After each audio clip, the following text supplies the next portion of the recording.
Right from the start, performance has been our driving force. All of BMW's knowledge concentrated in this innovative petrol or diesel engine. Lighter cars, more fuel efficient with lower emissions, enable enhanced driving pleasure. This is the new BMW Efficient Dynamics. 1873 FM.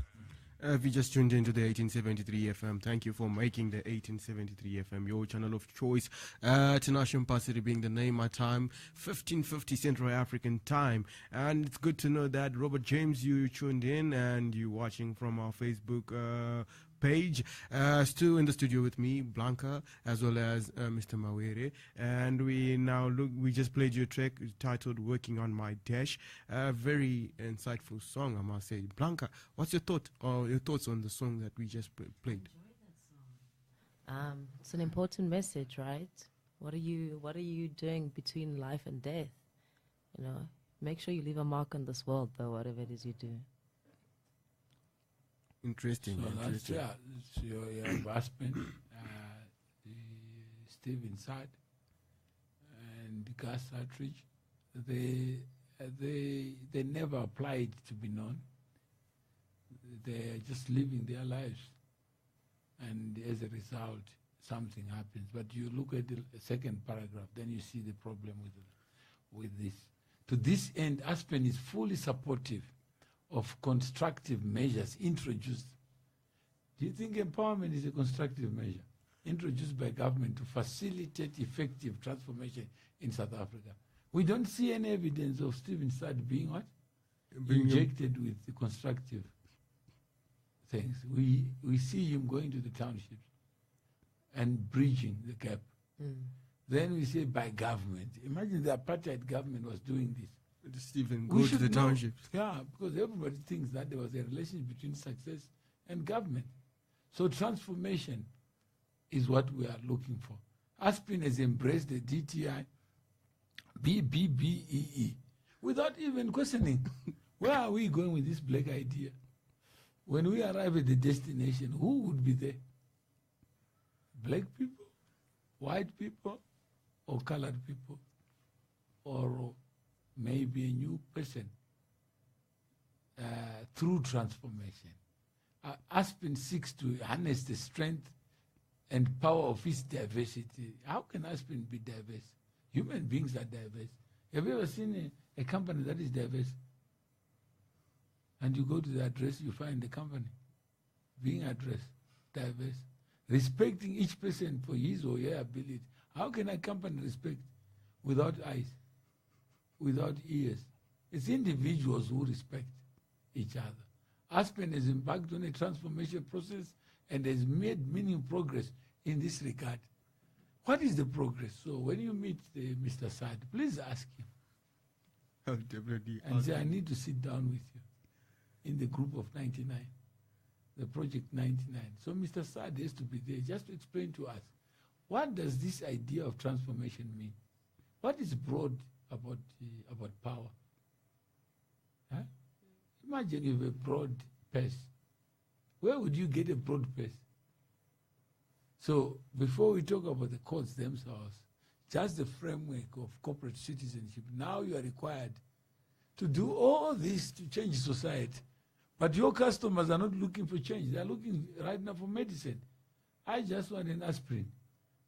And if you charge the wrong price, another person will supply me. What you do with what you get, your value, please be happy with it. Go away. Don't talk to me. Wouldn't you like a world where we don't have too much talking? If you got medicine, I give you cash equivalent. If you overprice, I run away. So in essence, what are you saying about BBBEE? I'm saying it offends the principle of life. Okay. So if it offends, let's try to find a new language that can unite people. What do you propose in that regard when you... Let's look at the design of life. Okay. Where the manna was supposed to come in one hand and the other end it goes away. If a person makes money after saving me from transactions, I am happy, he's happy. What he does with his problem, with his billions, that's his billion problems. It has nothing to do with me. I just focus on what I want. That's interesting. Yeah. If Mr. Saad is a billionaire, good luck with him, because he has to worry about his billions. I don't have to worry. So you propose we scrap the codes?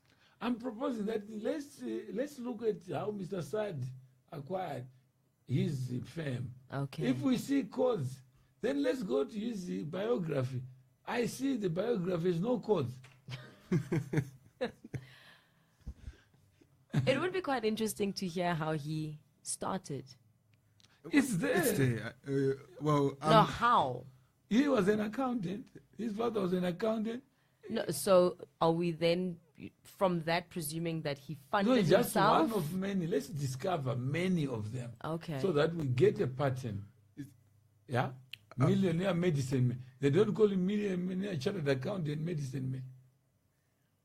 this is where when I first learned of Stephen Saad back in 2012 when I bought this copy of the Forbes Africa Forbes magazine. Okay. There was no way where it stated that he was empowered by any government or any codes were used as far as him building this institution or corporation called Aspen Pharmacy that he Okay. built. He was just an individual who went out there, did what he was doing best, selling medicine in the townships.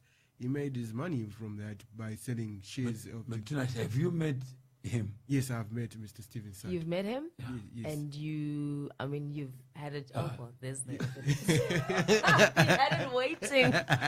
See, Dasha, you a G. So you must post it. Yes. He was waiting for that question. I feel like this was a setup. Okay. We must share it with people out there so that they know. No, so You must post it and tag him. So you Maybe on Thursday for Throwback intimidate Thursday. them. He could be a group. But I was there. I took the picture. Oh, so it was a setup. No, it was not a setup. The people who set up are not people who have not seen him. So out of curiosity, did you and him have a chat about his first sort of foray into business, how he got started? I'm always quite curious. I did have that chat with him because Okay. Mr. Moreira had mentioned something to Stephen Saad. Then I said, Mr. Saad, I actually know a bit of how you started off because I was also inspired to do the same. Okay. I had a friend who had studied pharmacy in Port Elizabeth. So he came to Joburg and we were just sitting together the other day in my room. And we realized that there was a gap for us to get pharmaceuticals, the non-regulated stuff, from South Africa to Zimbabwe. Okay. And we formed Sunny Pharmaceuticals in February of 2012. It's not that simple though, is it? No, he's also a chartered accountant. Okay. Yeah. So I said, okay. Where did you get the capital from? He got $1,200 from his brother. Okay. I got £1,000 from my uncle. Okay. And that £1,000 actually ended our relationship. Really? Yes. More like, is it a belly or? Yeah, belly. Who is Ebb Belly, one of the people we're learning about. that? Okay. So okay. when you look at... So you were in fact, self-funded. That's no, what he's saying. Yeah. The fact is he met with him. And now you have done a show on him. And you send him your picture and say, Mr. What? Mr. You Saad. have to be creative. Yes. So that he remembers, like, oh, yes. I know this young man. And today we're talking about the company. And we're talking about empowerment is a big word in South Africa. There are many blacks who are waiting in a queue. And you don't know where they are queuing.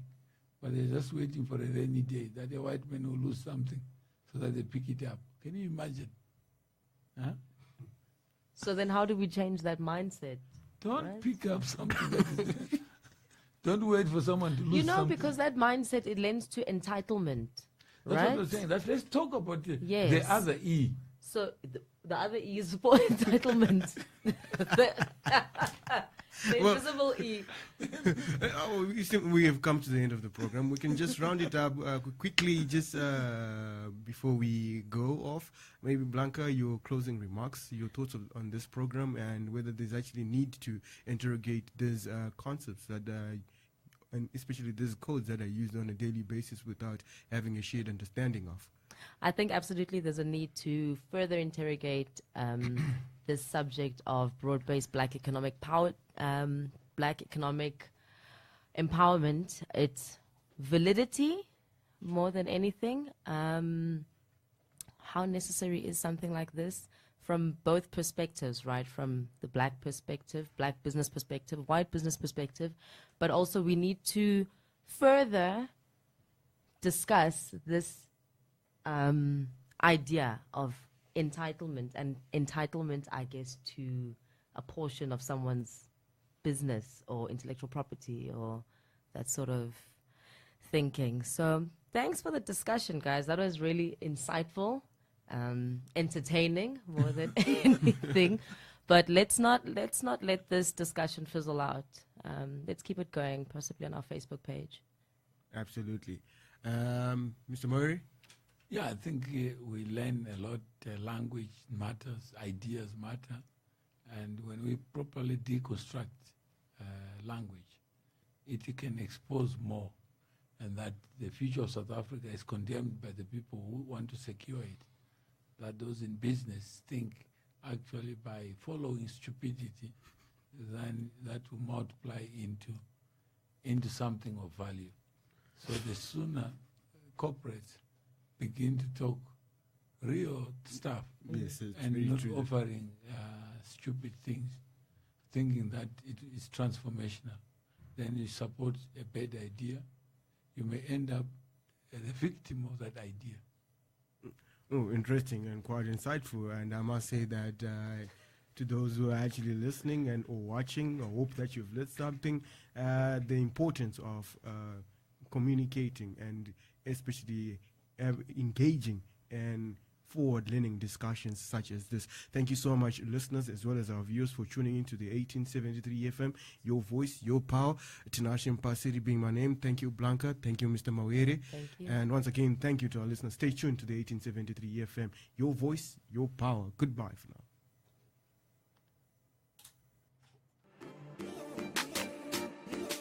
Right from the start,